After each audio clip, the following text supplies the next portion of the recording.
Assalamualaikum warahmatullahi wabarakatuh. Nama saya Hovifa Indra Parawansyah dari kelas 11 IPA 4, asal sekolah SMA 5 Tangerang Selatan. Nah, di sini saya ingin sedikit memberikan informasi mengenai penggunaan berbagai alat sederhana yang menggunakan prinsip gerak harmonik sederhana. Nah, tugas ini tuh dibimbing oleh Ibu Novia Chandrawati sebagai guru fisika saya. Selanjutnya itu, yang bakalan saya bahas ini ada pengertian gerak harmonik sederhana, macam-macam alat yang menggunakan prinsip gerak harmonik sederhana. Lanjut aja. Yang pertama ada pengertian gerak harmonik sederhana.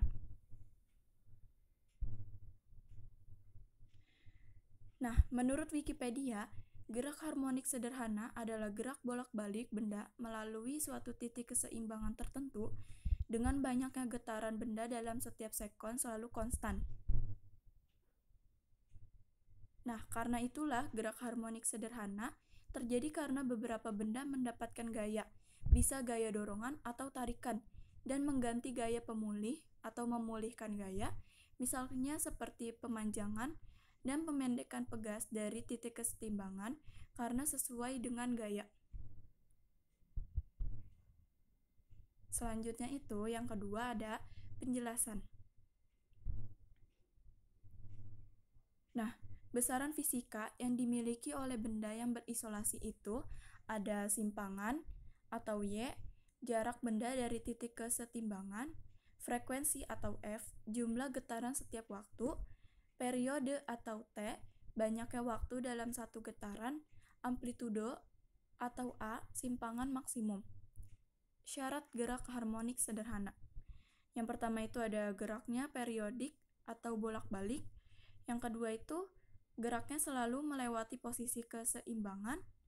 Yang ketiga itu percepatan atau gaya yang bekerja pada benda sebanding dengan posisi atau simpangan benda. Yang terakhir ada arah percepatan atau gaya yang bekerja pada suatu benda selalu mengarah ke posisi keseimbangan. Lanjut, yang ketiga itu ada jenis-jenis gerak harmonik sederhana. Nah, jenis-jenisnya itu dibagi menjadi dua. Ada gerak harmonik sederhana linear, misalnya penghisap dalam silinder gas, gerak osilasi air raksa atau air dalam pipa U, gerak horizontal atau vertikal dari pegas, dan sebagainya.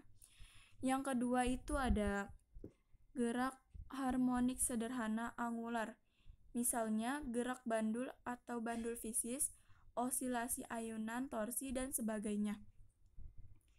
Nah, di situ tuh ada contoh dua gambar, yaitu ada gerak harmonik pada bandul.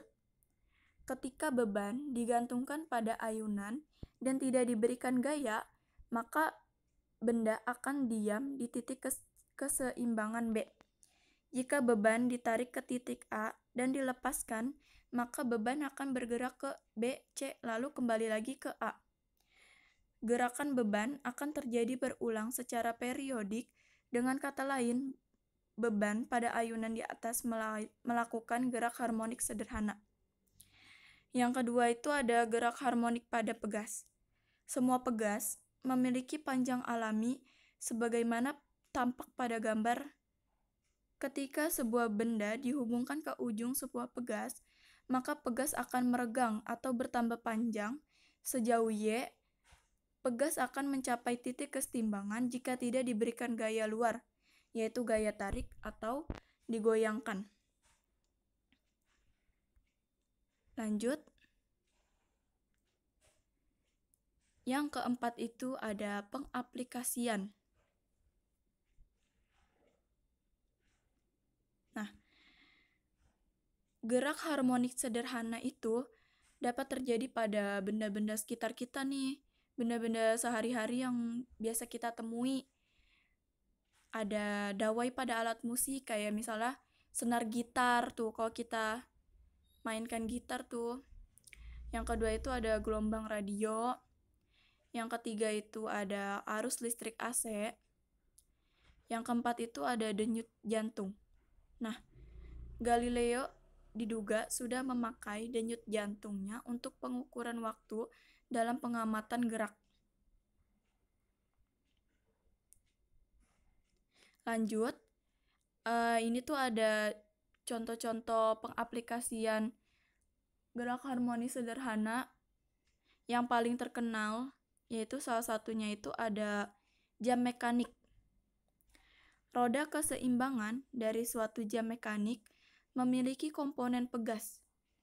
Pegas akan memberikan suatu torsi pemulih yang sebanding dengan perpindahan sudut dan posisi kesetimbangan.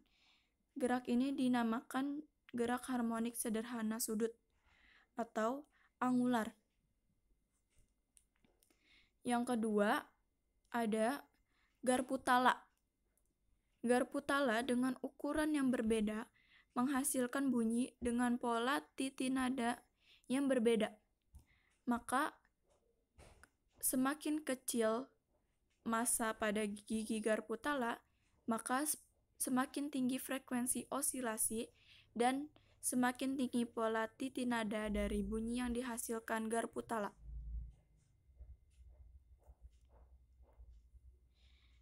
Selanjutnya itu ada peredam kejut.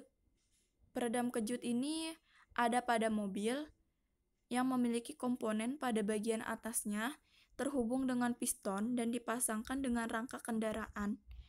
Bagian bawahnya terpasang dengan silinder bagian bawah yang dipasangkan dengan as roda. Fluida kental menyebabkan gaya redaman yang bergantung pada kecepatan relatif dari kedua ujung unit tersebut. Hal ini membantu untuk mengendalikan guncangan pada roda. Nah, peredam kejut ini cara kerjanya itu hampir sama kayak kasur atau kasur ya.